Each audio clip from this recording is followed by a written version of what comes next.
Futureproof is sponsored by Carrot Events, showcasing your company values with high-impact, bespoke events.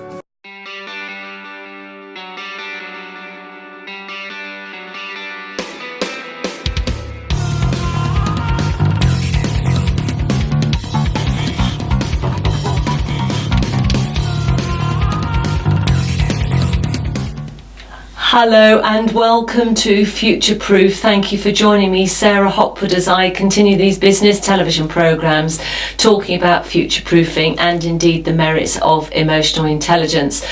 Before I say more about this week's programme, please can I remind you that if you go to the front page of my website, which is sarahhopwood.com, then on the right hand side you will see something that says EQ Diagnostic.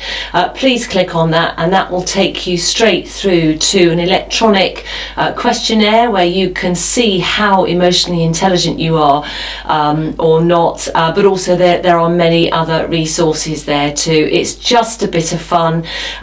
You can cheat the system if you want. You can go back and change things to make the traffic lights all come out green, saying that you're fine and there's no problems. But I would actually say the more emotionally intelligent we are in our thinking, the more we actually don't always come out with the green answers and the reason, or the green results. And the reason why is because as our understanding of emotionally intelligent leadership develops, we then are able to see more gaps in our own thinking and behaviours, and so therefore we open up this great chasm of learning, so we realise we're not quite as good as we thought we were, but it does mean it keeps us on a journey of learning and development, but don't overdo it, don't go digging. It is just a bit of fun, and everybody develops in different ways and understands things in different ways, and that's absolutely fine. So I hope that you enjoy it. But anyway, on this week's programme I want to talk about agile working. I want to talk about activity-based working, and for me they both sit alongside together, but one is about a frame of mind and the other one is actually more about doing it. So I hope that you enjoy the programme, and I'm going to start with a story.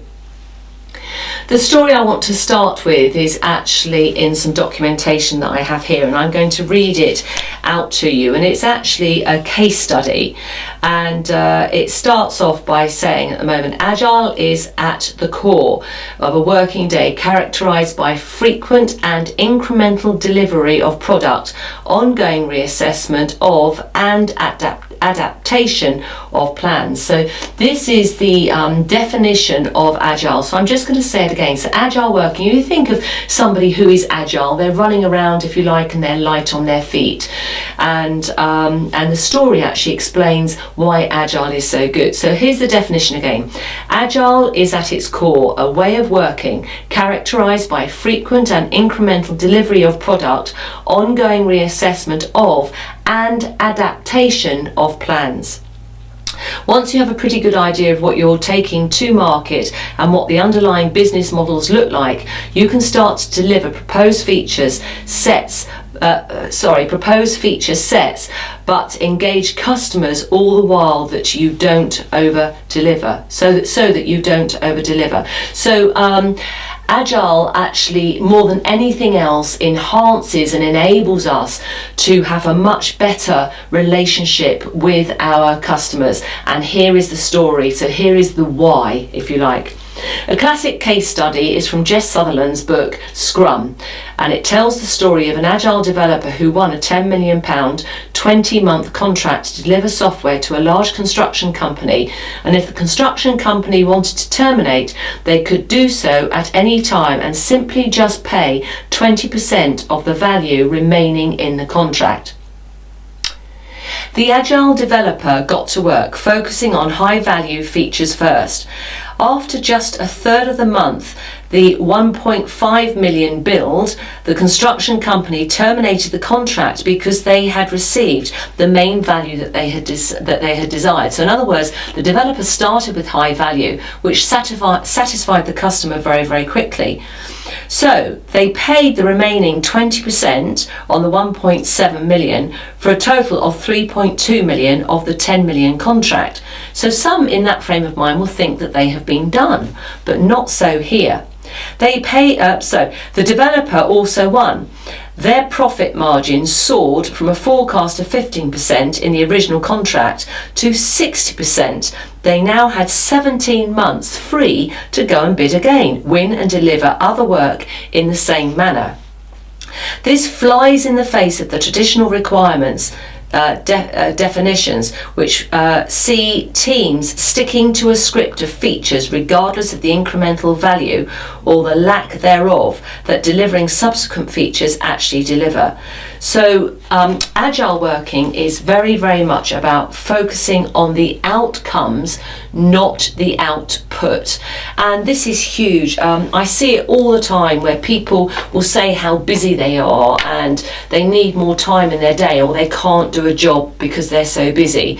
And rather than focus on that output and focus on where they think they're being busy, the best way to actually motivate and also to be able to assess in the recruitment process too is to focus on the outcomes. Are they delivering what they are there to deliver on, and are they being effective in their working? We've all got 168 hours in a week.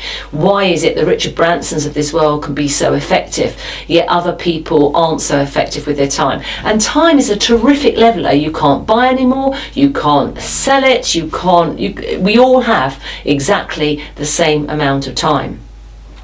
So how does Agile sit against activity-based working and learning? And in the second half I'm going to say more about scrums and sprints and other things associated with Agile working.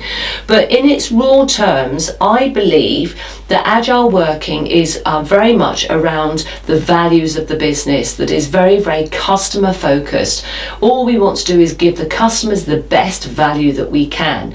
So it's about everybody living the core values of the business, everybody believing that they can be effective by being light on their feet. It's about people letting go of titles, letting go, if you like, of identification within certain roles.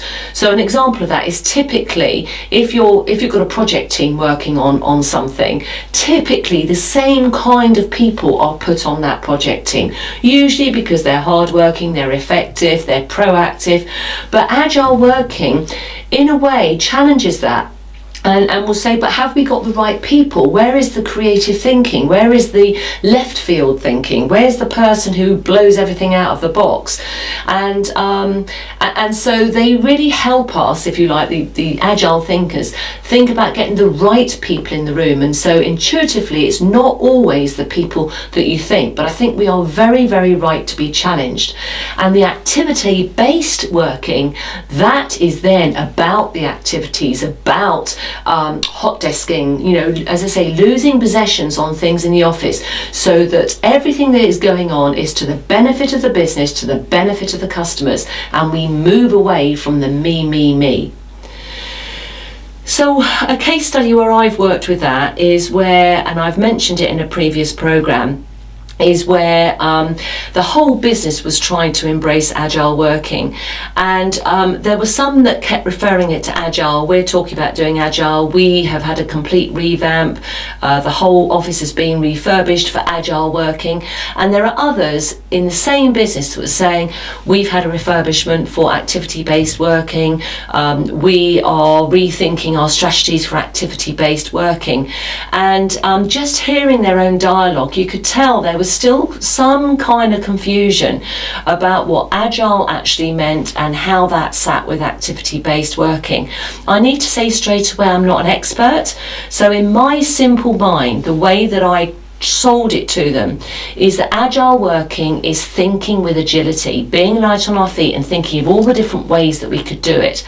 Activity-based working, in my simple mind, is playing out those core values, playing out that work ethic, so that, if you like, the activity-based stuff were all the games, all the activities, all the rules, and the ones that were broken too, that supported the agile mentality approach. And the reason why is because businesses like the case study I've just said are light on their feet and they are winning business like that. If we're not thinking and behaving like that, then we will lose, because we are appearing very, very slow in what we're doing and saying compared to others.